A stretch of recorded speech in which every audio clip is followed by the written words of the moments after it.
Oh, here's your Backstage pass. Live, quiet on the set. Action! Welcome to Sedona's Backstage Pass with Shondra, presented by Chef Lisa Dahl. This is your inside look into culture, curators, and creative artists. And now, your host, Shondra. Welcome, my VIPs. You've got your Backstage Pass, and you are here today. You are in.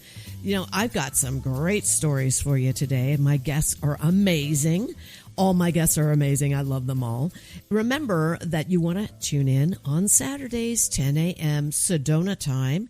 If you miss a show, you can always go on to mellowmountainradio.com. Check it out there because they're all archived. Can you imagine that this is the 20th podcast show? I feel like I just started this podcast, and it's amazing to me.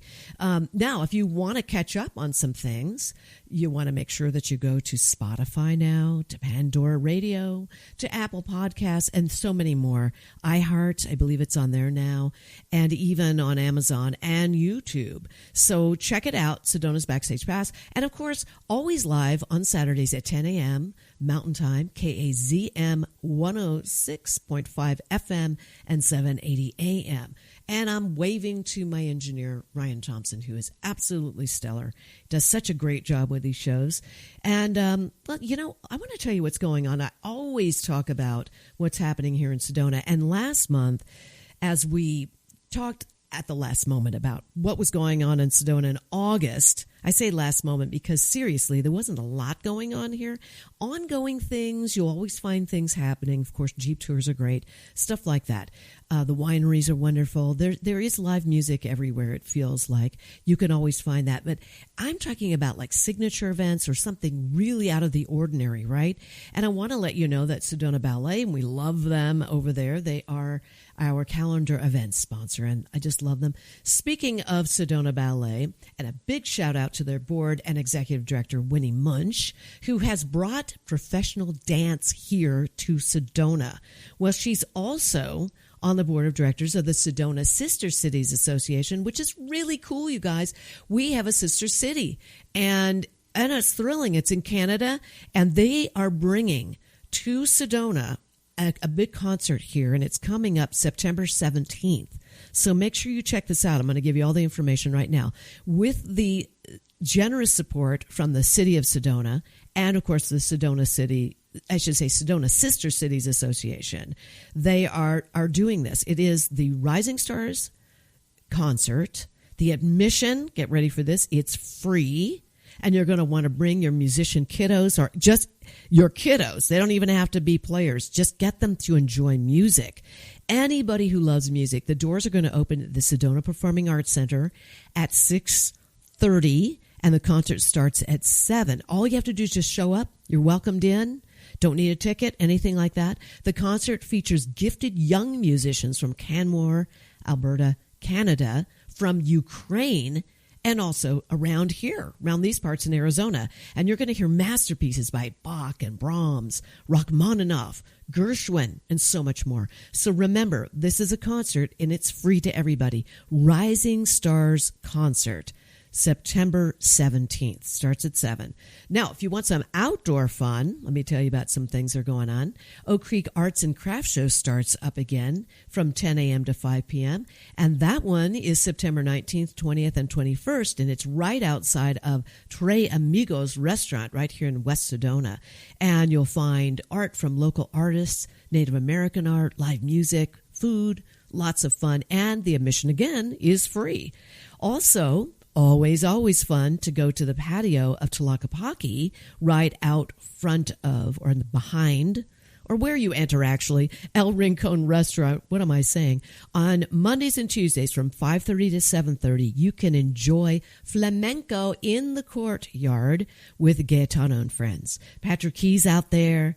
Gaetano, just some really wonderful musicians. And that is on Mondays and Tuesdays, 5:30 to 7:30. Get there early because it packs up. Everybody loves it here. It's kind of a local hang as well. Also, Vino de Sedona and Alcantara Winery, they have live music, so check them out.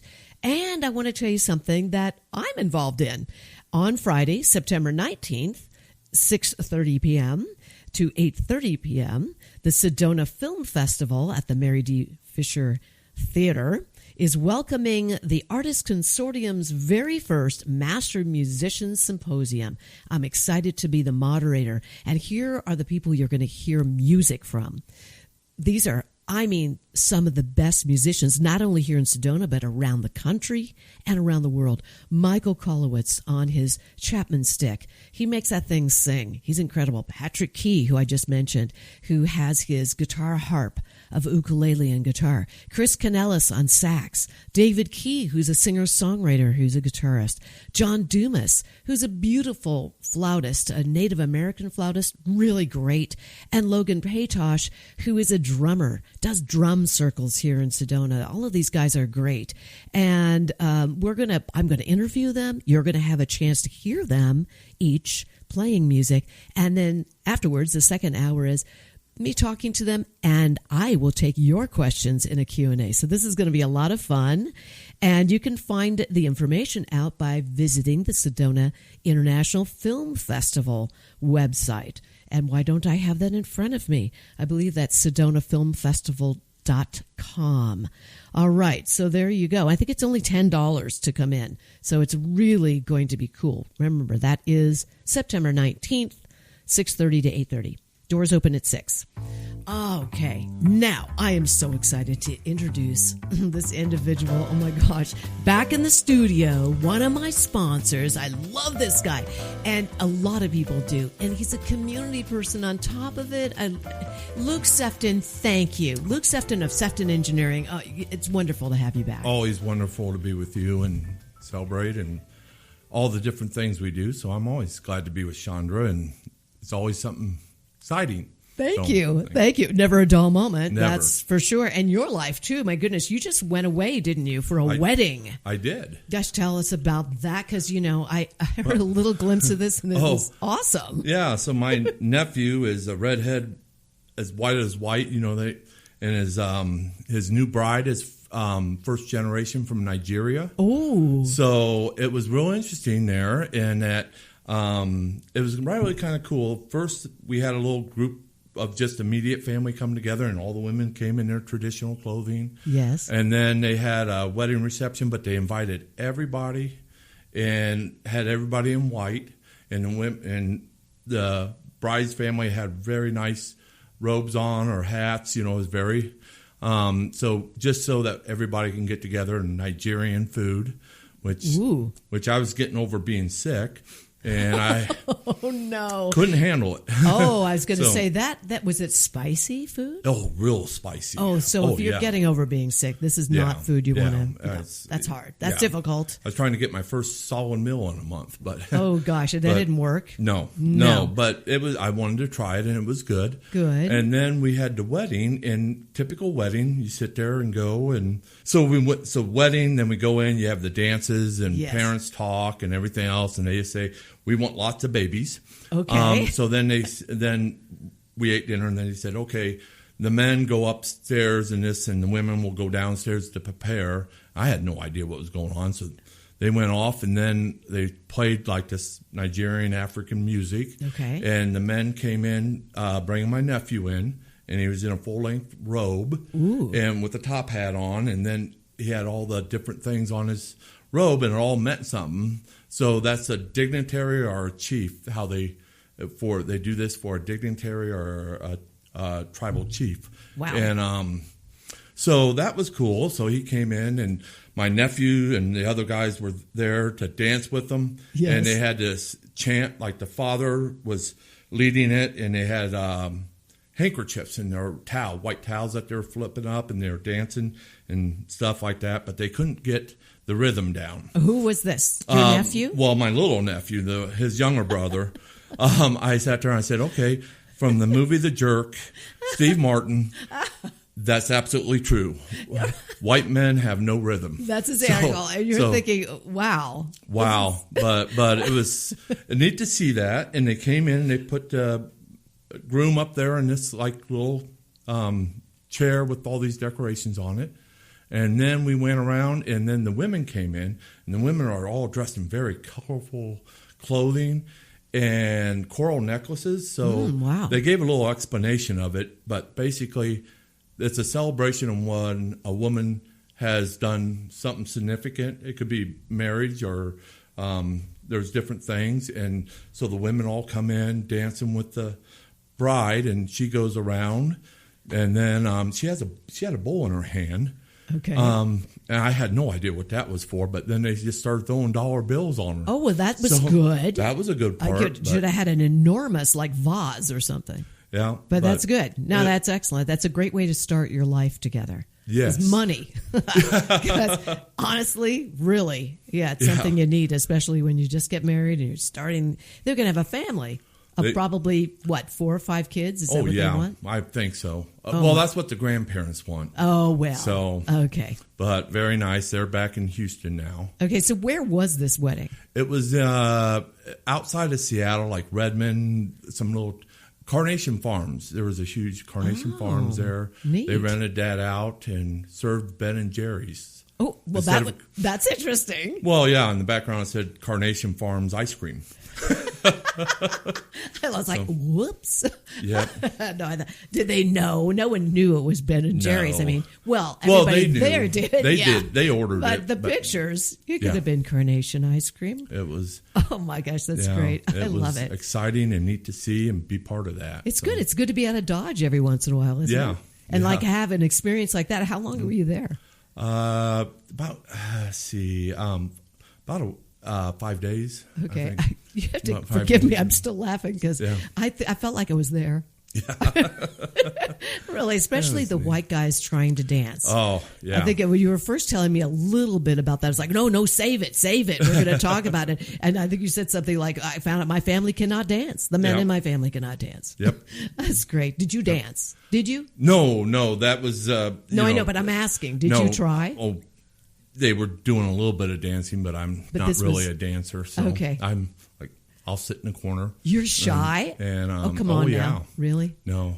Okay. Oh, yeah, but everybody was out there dancing and stuff. And okay. I guess it depends on what it is that you're shy with, right? Yeah. So I will never ask you to dance. When I see you at the fundraising galas that I either am working or am attending, and I look across, there's Luke Sefton. Yep. You get invited to everything, don't you? Yeah. Because they know that you're a giver. They're like, you are loved. This is the reason why. Oh, my gosh. Oh, wow. Well, that was thank you. That was kind of a little trip out. I feel like I've been rested now. Okay. Got a little laugh and I feel rested. I took a little trip with you there. That's fabulous. Talking about service, being of service, you are always of service. And one of the organizations here in town that you serve and have been serving for a very long time is one of the Rotary clubs here. Mm-hmm. There are two Rotary clubs in Sedona. What makes this Rotary that you're with different than the other one? About 80 years. No, I'm kidding. 80 years? Are you that old? No. No. They've been together. The other clubs. I see. I understand. Yeah, Sedona Rotary has been here for a long time. It's a lot of people that are really there. It's a little bit older of a crowd. Okay. In our group, our Rotary, Sedona Rotary of the Red Rocks. Okay. What's the other one? Sedona Rotary. It does that. I got it. It's just and the one you're with is Sedona Rotary of the Red Rocks. Yes. And then there's the Sedona, or the Verde Village has now a Rotary. Oh, there's 3 now? Yeah. Oh, my gosh. That one does it in the morning. Okay. So because people were wanting to go, but they can't go during the day, so they started that out there. And then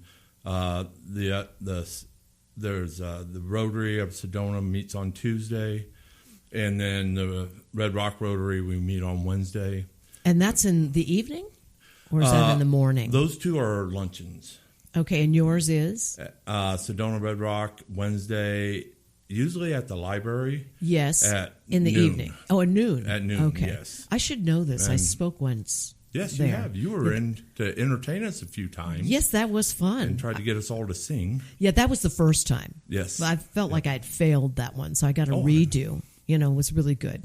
Good. It's like people don't realize that, yes, you do this for a living, and I always say if you ride a horse long enough, you will fall off. It's going to happen. And as an entertainer, that happens as well, you know. I thought it was wonderful. Well, thank you. You know, but you don't, and nobody knows. No, because you never say anything. Yeah. It's like hard, you know. It's like when difficult. you're looking for with the Dead Society, when the you're Dead trying Quilter to find Society. where your what was it? You didn't have your guitar hooked up or something. Oh, gosh. Is that what it was? Oh, my gosh. Yeah, something. Oh, I remember. Yeah. That was the night we were at the Old Town Center for the Arts that weekend.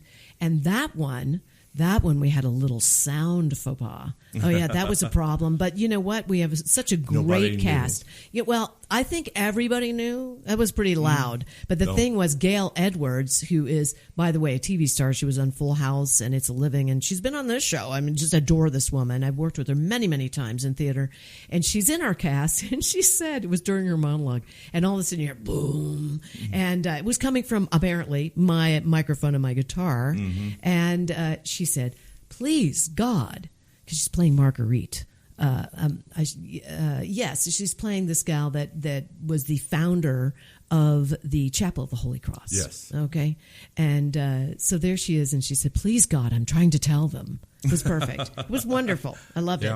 So getting back to you now. So the difference is one of them is a little older. You guys are what, the rowdy young people? Probably. Okay. We're a little bit younger, and we get along. I mean, do different things, but then they're interacting a lot. You know, you're part of Rotary. You're not. I mean, we have our clubs, but you know, the people can go to each club. Oh, that's good. So if you're usually going to the one that you go to, that you're a part of, you can visit the other two. Yes. Yeah. That's lovely. And they encourage you to. That's wonderful. So you get to know everybody, but. Yeah, and if somebody wanted to go to any of the clubs, you know, you look on the website and it'll say, you know, Red Rock Rotary meets on noon at the library. Oh, no, that's bring really your good. lunch. For some reason, I had this thought that you were all having your own thing exclusive. No. And that's good to know. No. So that's good. No. So here, I have some questions. I know when I was there, you all recite a declaration or somebody does. Yes. And it's a mission statement, is it not? Yes. And do you know it by heart? Uh-oh, I'm putting you on the spot. Yeah, you just put me on it. It's it's the 4 things of the things we think, say, or do. Oh, yes. And is it the truth? Is it beneficial to all? I'm going to get fined for this. But is it beneficial? Does it build relationships? You know. Yes. I can't. I know, but we're going to have to look it up. They call it the 4-way test, and it's 4 items there. We recite it, and it's kind of like last one. Does it do good? You know, are you causing someone else strife? Yeah, you know, that's wonderful. to have that. The principles are fantastic of Rotary, and I don't think people realize that. Rotary, when did it actually come about? Well, now you're going to get me fined again. Oh, no. So they fine you to raise money. Okay, well, they're going to ask you anyway. They will. Yes, you might as well go ahead and fumble here. It was some businessmen in Chicago around the turn of the century, Paul Harris, and it's just a luncheon club that came together to do public, you know, get together and also then to go out. And so it started there, and now it's international, and it's huge. I mean, other countries, it's huge. Wow. Down in Phoenix, they have the Phoenix 100, where you go in and they have a conference room you go into because they have so many members. Oh my gosh, that's a little bit too much. Yeah, I guess. But basically, they just get everybody together to raise money or to support, you know, our different functions. The big one is, you know, polio.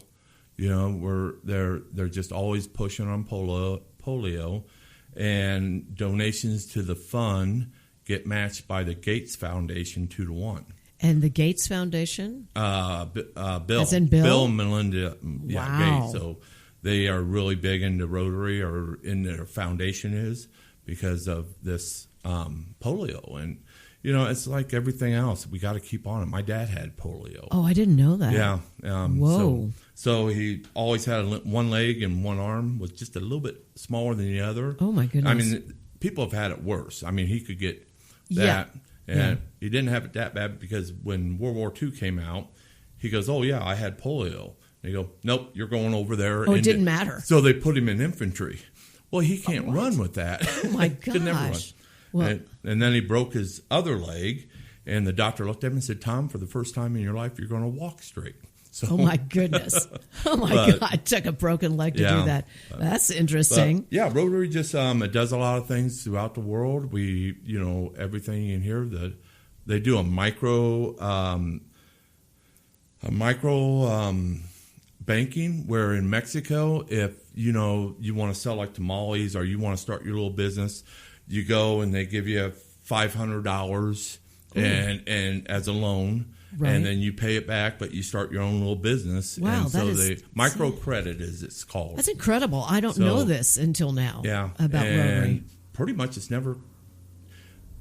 It's been very successful. I don't think they've had anybody like say they can't pay or pay it back. I think they've all been because it's their community. Right. Well, so now when did you start with Rotary? Because you've been here for 35 years, maybe more now. Yeah, it's going on 38.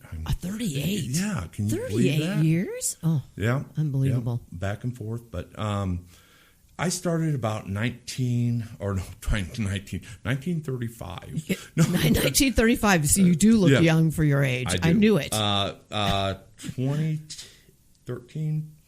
I think 2014. 2014. Why does it feel like you've been with them for like ever? Yeah.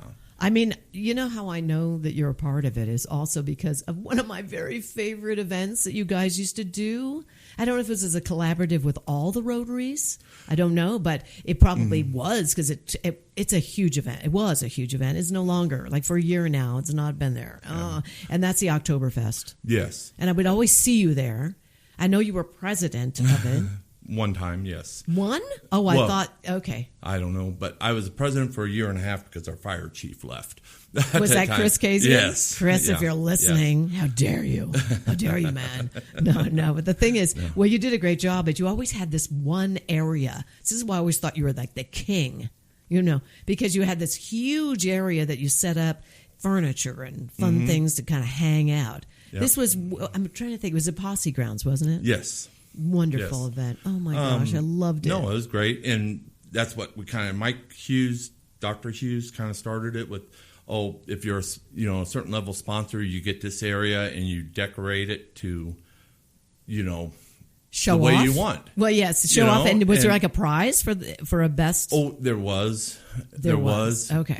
Yeah. They give a prize there, but I've never got one. Oh my gosh, you should have, because you were like, they were the ones I wanted to hang out with. Yeah. Anybody I took there, or if I was with them, and I think I've gone maybe 4 or 5 times. I was at the very first one. Oh, wow. At Los Abregados. Yeah, weren't those fun? Yeah, that was cool. Yeah. That was really fun. Down by the water, it was really beautiful. Oh, yeah. And we did really well down there, but traffic. And it was cold. You get a little chilly. Because you're down by the water, Oktoberfest. And please bring it back. But, and then you have the Chili Fest. That's by the other club here. And other clubs here, but I haven't seen how that goes. So when they have Chili Fest or we have Oktoberfest, we often go and support, or they come and support us, or we go do parking for them or labor or whatever. That's wonderful. Yeah, and I have to tell you, anybody listening, if you've ever been involved in putting an event together, it's insanity. I remember 2 years ago, I think it was 2 years ago. Yeah, I think it was, it will be 2 years ago this coming October. I was emceeing the Family Fun Days, or it was the airport days. Oh, the airport days. And I had just finished about half an hour, so I'd been there at like 8 a.m., emceeing, playing music, getting people to dance, going crazy, introducing this, that, and everything that was going on. Great event, by the way, which will be happening. I believe it's on the 11th of October. You got to check it out, because I think it's called Wings and... Oh, gosh. Now the airport manager, Wings Ed Rose. And cars, or they do kind of a car show and wing show. Sorry, Ed. Yeah. Ed Rose, the manager. I love you, and I know you're not going to like the fact that I don't remember the name. But at any rate, I was working it, okay? And I was finishing all around 2 o'clock. And then I got a phone call, and it's Luke. And you were calling in the favor because I kept saying, please call me if you need me. And right then and there, boom, ready to tear down all the equipment. I was there, and I had a rehearsal for a show to go to right away. And I said, well, Luke, I'm just leaving now. I will be leaving here around 2:30. And I have a rehearsal like immediately in the cemetery of all things, which you're very involved in. Yep. Because we were doing cemetery shows. You'll have to, that's a different story altogether. And your MC was not able to make it. So you were asking me to come over, and you're like, I won't be done, Luke, until probably about 5:30. I could maybe get there at 6. You're like, absolutely, be there. Yeah. I can tell you, I mean, so much we've fun. had, certain people jump up there and do an MC, and it's like having an auctioneer. Anybody can do it, but some people have the knack to do it. Like when you got up there, you really started getting the crowd involved and drawing them in, and you were always very interactive. Whereas, I get up there going, okay, we're going to have the beer test in 5 minutes, and that doesn't get the group excited. But it was you were so much definitely fun. You were having a blast up there with the. Thank you. The band. I felt like I'll tell you what, you made me feel like a rock star because you are. It was like, thank you. It was like this. I arrive and Luke is escorting me into the park, and it's a huge area, and we're going past everybody and the tickets and the this and that. He's giving me things for later to drink. Yep. He's getting me dinner, and then like was sitting down finally to eat something because all these wonderful food trucks, and someone comes up to Luke and says, now, and Luke goes, okay, we're on. I'm like, what am I talking about? Does anybody have anything to talk about? No, it was really fun, but the way you led me in, it was just so cool. I felt very taken care of. Good. And then the band, I was singing with the band. It was really fun. It was Excellent. really cool. Loved it. And then the next year it didn't happen. Yeah. I wanted to. It's always been. It either makes a lot of money or we just cover our expenses. Since COVID, it's been a little hokey, and it's and you're involved in a lot of these charities, and we try to raise money. You're always trying to look for that. What can we do that everybody, like the Taste of Sedona or the Wine Fest, Chili Fest, that would draw the community together and make some money or like the Dead Society or whatever. The cemetery shows. That's a lot of history about Sedona. Yeah, I go. We just Camp Verde kind of does the Corn Fest where everybody's in there and everybody's donating. I know. And so then the volunteers or the clubs get money out of that. I know, it's wonderful. You keep doing what you're doing, and please bring back the Oktoberfest. I would love that one. All right. Can you believe it? We've already finished our show. Wow. It goes by fast, doesn't it? Yes. I always love it when you're here. It's just so much fun. Great stories. You're so involved. And I'll tell you what, I'm excited for you to come back next month. Going to be a blast as always. All right, everybody, you stay with me and we will be right back.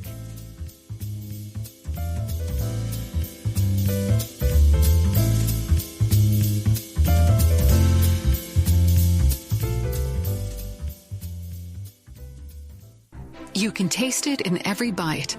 For over 30 years, Chef Lisa Dahl has redefined what it means to dine in Sedona, serving soulful, handcrafted cuisine inspired by love, artistry, and community.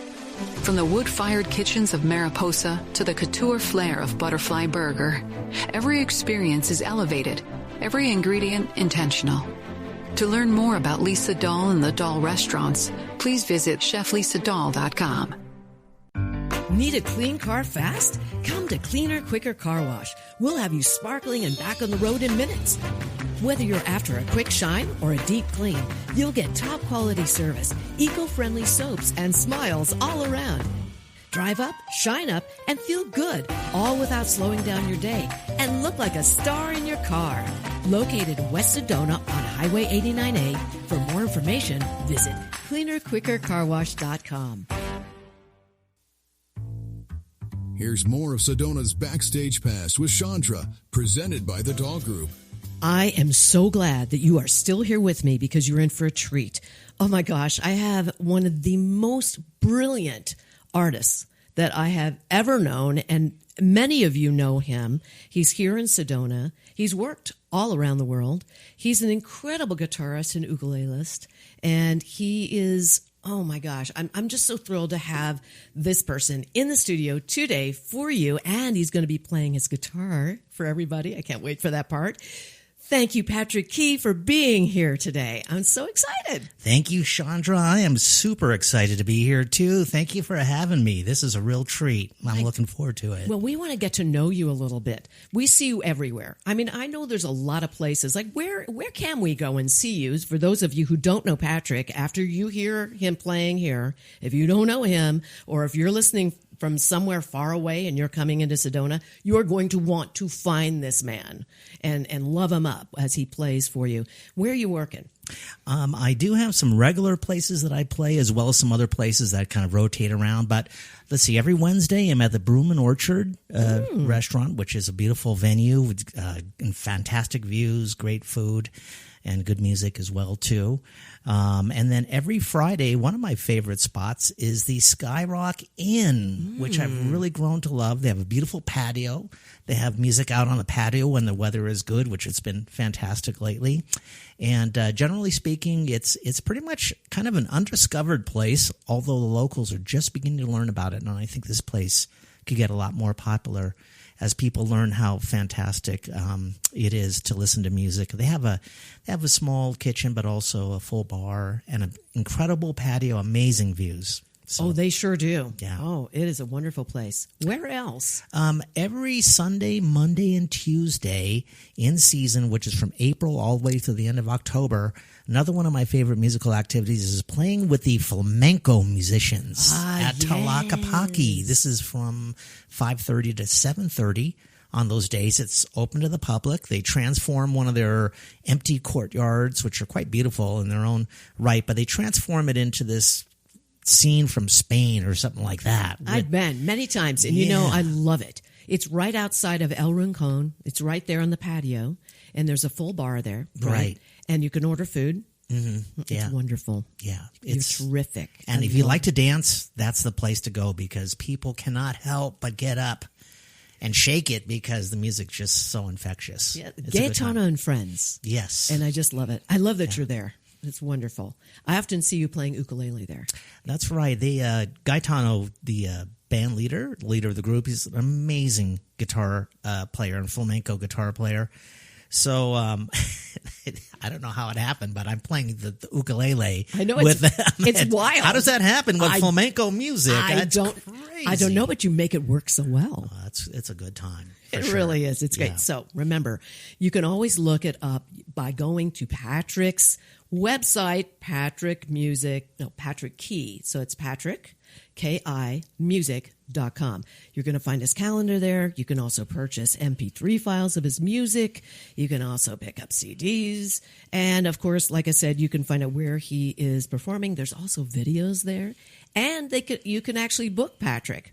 So now that we have gotten through all of that, because I wanted to make sure that we talked about that so people can find you, I want to know you. We all want to know you a little bit. Were you born in Hawaii? I should have been. My family's from there. Both my mom and dad were born there, and they are longtime local island families for sure. But my dad was in the service when I was born. He was stationed in Alaska. So I got myself born in Alaska. Wow. And I was there for a whopping 6 months. So I do not have very many memories of it. I've never been back there since, although I would love to travel back there. But yeah, that's it. And then shortly after that, I spent most of my growing up in Hawaii and graduated from high school there. And I'm very fortunate to have grown up there. Also musically too, because that place is an amazing hotbed of just music everywhere you go. I've never seen anything quite like that. How cool is that? I love it. And it's more than just Hawaiian music. Is that right? That's right. They have growing up in Hawaii, we heard every kind of music pretty much. But they also have the only state that I know of that has their own radio stations dedicated strictly to local Hawaiian music. So the local artists were rock stars in their own right. I love that. Yeah. I love that they're pro-local musicians. How wonderful is that? So now, were you on the radio? Like, were you on those stations at a younger age? Just curious. No. I'm kind of a late bloomer, slow learner, I guess. Okay. I started a little late. in some respects. I think I was around 12. I think that's when I played. not late. That's not late, but it's better if you start like when you're 5 or 6 or in the womb even. That's even better. Well, yes. That's kind of a visual, is yes. it not? Yeah, that's yeah, right. It's like that would there be, you are yeah, as yeah. a little infant with your guitar or ukulele. Yeah. But 12 that's about right. I started learning rhythm guitar and guitar at 12. Yeah. 11 and a half. Yeah. But with I got to ask you. So your formal training, tell us about that because you are a monster on guitar. You are incredible and ukulele as well. And we'll get into that in a moment. But I want to know about did you have formal training? I did. I did. The reason why I chose to do that is because I was horrible.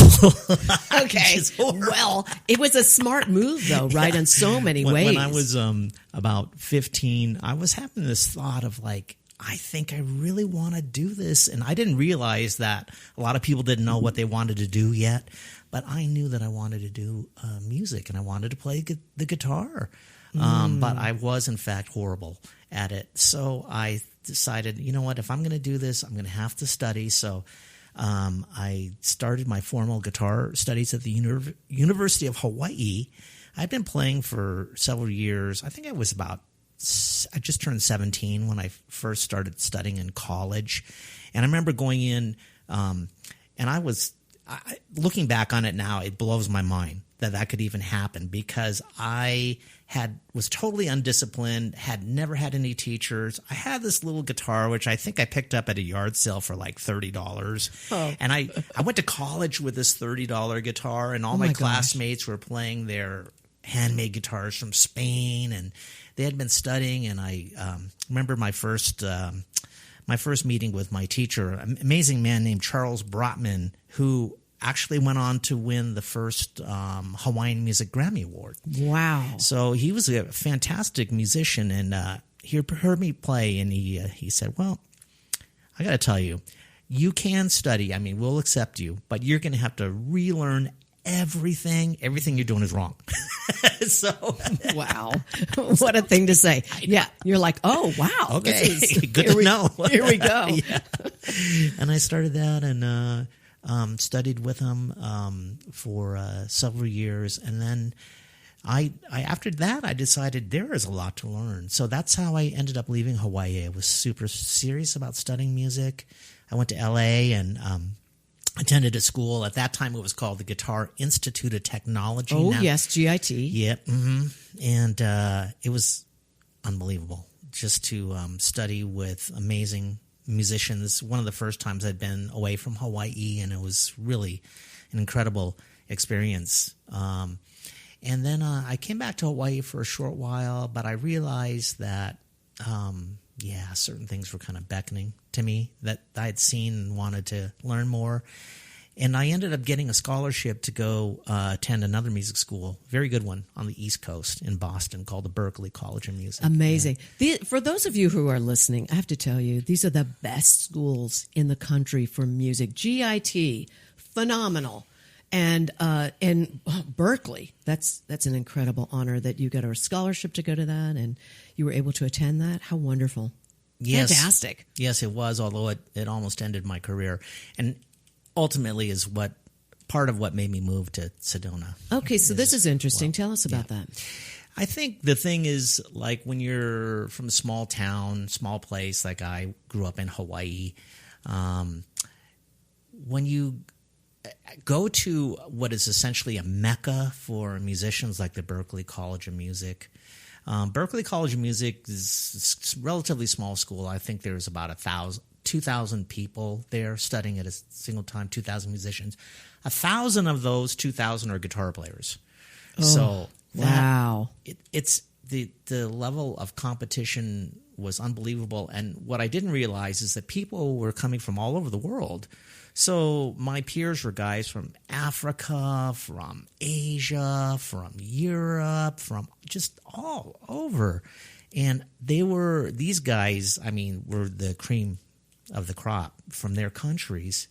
And I learned a fantastic amount, but at the same time, by the time I graduated, I also realized that I had this terrible realization that no matter how hard I tried to practice, and I was practicing like 10 hours a day, literally. Jeez. It's like, Goodness. I'm never going to play like that, like what I saw was possible. And it really started to weigh on me for some reason. I couldn't get past that. So I decided I need to get away and just kind of fall off the face of the earth. And I had heard about Sedona from a musician friend of mine, and I thought, I'm going to come here, and who knows what'll happen. When was that? This was in 1987. My gosh, you've been here that whole... I've been here the whole time. Oh, I bow to you, sir. Yeah, well, you've seen changes, have you not? I have. When I first moved into town, they had just put in the first stoplight at the Y, very first one. Oh, my gosh. And all the locals were like, this place is ruined.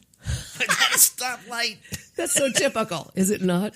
Yeah. Everything's a war, you know, about lights especially. Well, wow, that is amazing. You know, I understand this. I get it. When you get to a university or to a conservatory, in your case, I went to a conservatory for theater, and it's different. It's different than actually having a mentor, somebody that can see you as you and help you to develop you. And you were smart, but you did get the degree. That was cool. You did graduate, yes? Yes. Okay. Yep. And there's a lot of people that don't. I did not. It didn't hurt me. I went right into performing, and all my education was on my feet, in the trenches, so to speak. You know, great jobs, great shows, great gigs, all that stuff.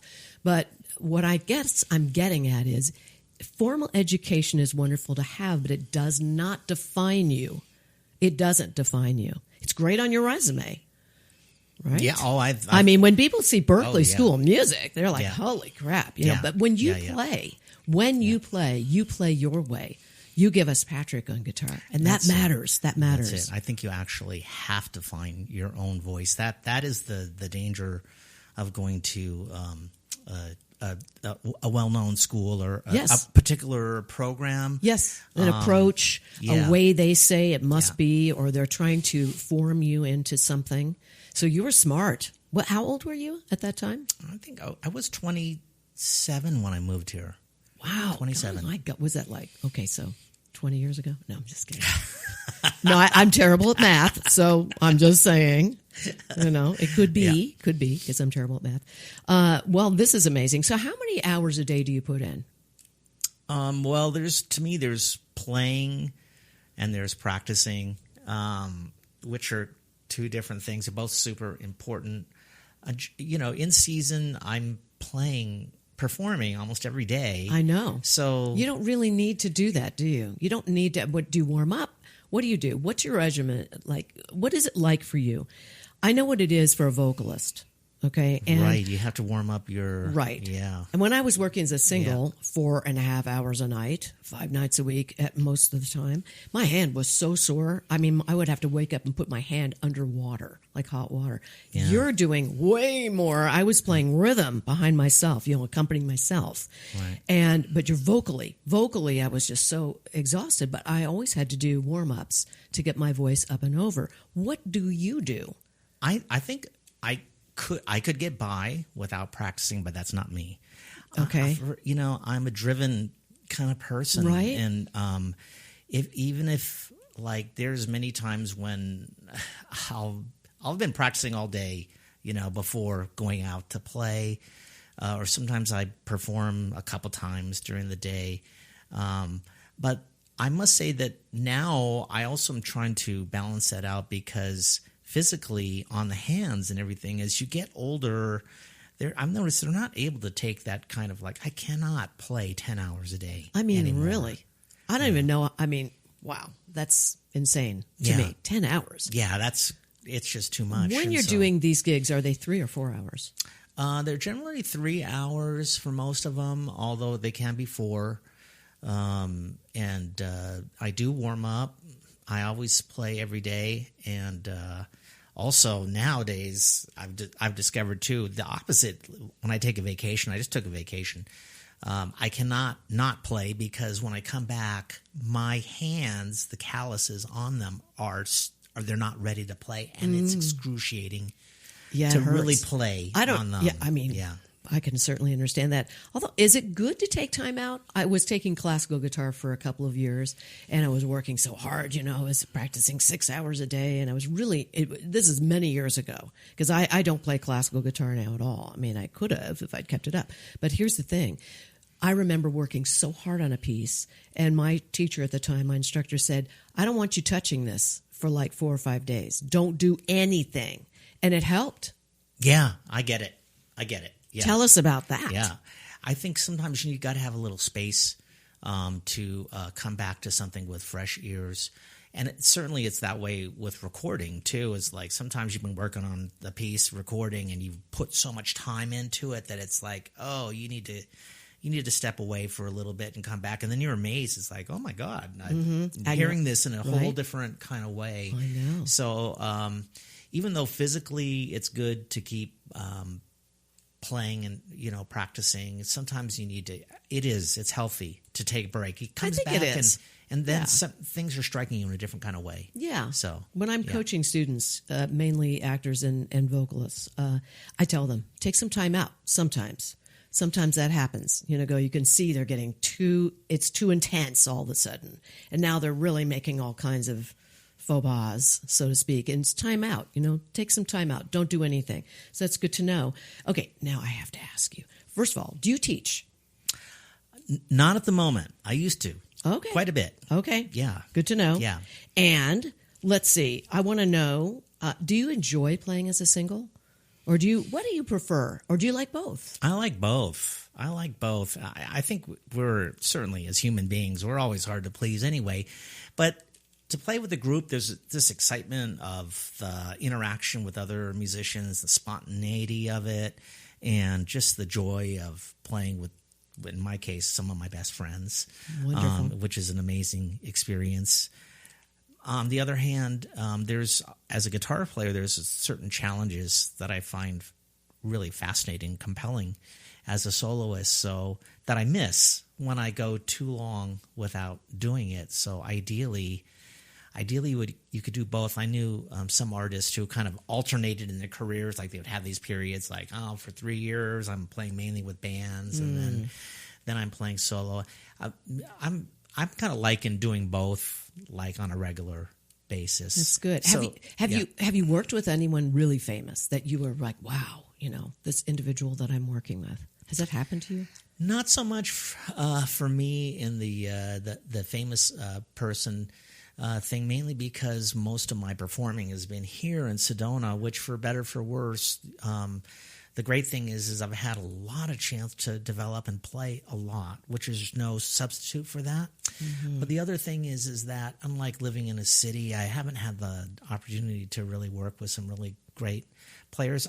I've had some really amazing feedback from other great players, from time to time that really... Oh, well, may I just say, I spent a year over at Soundbites interviewing great guitar players that were coming in, people we listened to on the radio when it was Soundbites Grill. And, oh my gosh, Patrick, you're right there. You're right there with them all. Steve Oliver, all these guys, you are right there. And I cannot believe this, but we're kind of running out of time, and I really want you to play for everybody. So will you play us a song? Will you play us something? Okay. I'm twisting your arm? You're twisting my arm. Okay. All right. So right now, we're going to buckle up, everybody, because this is just fantastic. Patrick Key. Here we go.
You've explored the trails, stood in awe of the red rocks.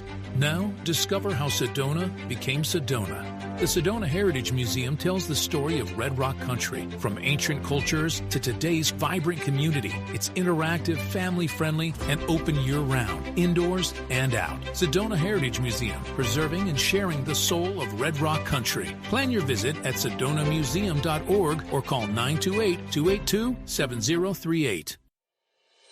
Take a deep breath, then let it go. At Sedona's New Day Spa, your escape begins the moment you arrive. Enjoy luxurious massages, rejuvenating facials, and native-inspired body treatments. Every moment is designed to restore balance and renew your spirit. Voted Sedona's Best Day Spa, this is more than self-care. It's your sanctuary. Book your experience today at SedonaNewDaySpa.com or call 928-282-7502. When your project demands precision, experience, and trust, turn to Sefton Engineering Consultants. From expert civil engineering to construction management, we deliver real-world solutions that stand the test of time. With over 30 years in the business, Luke Sefton's team is committed to getting your project done right, on time, and on budget. Sefton Engineering Consultants. Reliable, experienced, personal. Learn more at SeftonEngineeringConsultants.com. Here's more of Sedona's Backstage Pass with Shondra, presented by the Doll Group. Well, that was really fun. I love my guests, always, every week. Okay, you know what that means. This music signals that it is time for my shameless Shondra spot. I've got some new news. Are you ready? I'm going to Edmonton, Alberta, Canada. That's right. Does anyone have a really warm coat? Because I'm going in January 2026. I'm so excited about this. I want to tell you some information about it. It's really fun. So recently, my friend, who was a former business partner years ago, like 11 years ago, we were doing women's retreats together. And she's a podcaster, a motivational speaker, and a life coach. Her name is Bonnie Worth. Look her up. Her website is bonnieworth.ca, and she's incredible. She hired me to perform for a 3-day event. I just signed the agreement about 3 days ago, and I'm going. This is awesome. I've also been commissioned to compose a brand new original song for the very first annual Elevated Life event, which is on the 3rd day of this beautiful time away and a wonderful retreat. The first 2 days are closed because they're already sold out. So on those 2 days, besides performing several of my own originals, I'm also holding my own confidence workshops. Yes, my own conference. Not really. It's actually a workshop. It's on confidence. And on the 3rd day, I'll be performing the new original song that I am writing currently at this moment. It's always nice to have last minute stuff to do, right? I will be performing that, and I'll be emceeing that full day. This is the one that is not sold out yet. I'm going to be emceeing all the keynote speakers that are coming out, and I'm excited. I'm going to tell you how you can find out about it, because you could make a reservation. You too can go to Canada in January of 2026. It's called the Elevated Life event. It's on January 18th from 9 a.m. to 7:30 p.m. Of course, you'll want to get there a few days early just to have some fun. It's going to be a great time. Like I said, reservations are open. They're still available. You can get in there. So come on, let's go together. And if you'd like to join me and attend that event, you can get all the information by visiting Bonnie Worth. I'm going to spell it for you. BonnieWirth.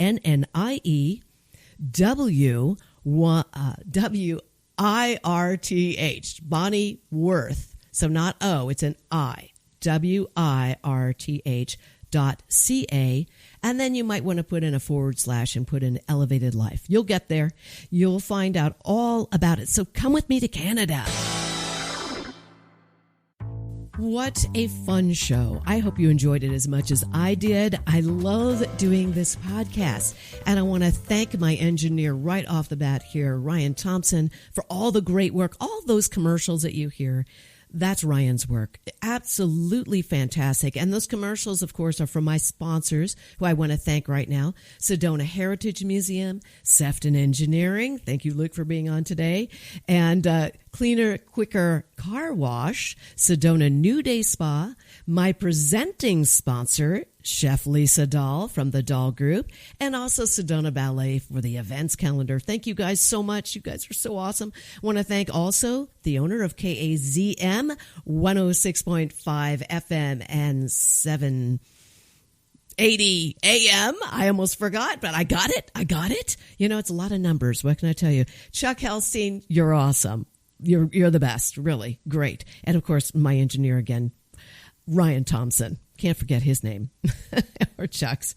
Anyway, make sure you come in next week. Come on, backstage with me. Sedona's Backstage Pass. Get your VIP pass ready. Remember, Mellow Mountain Radio. You can hear it streaming live there as well at 10 a.m. on Saturdays. And, of course, later you can get all the archives on mellowmountainradio.com and also on Spotify and Pandora, all those great places. Thanks so much, and I'll see you next Saturday.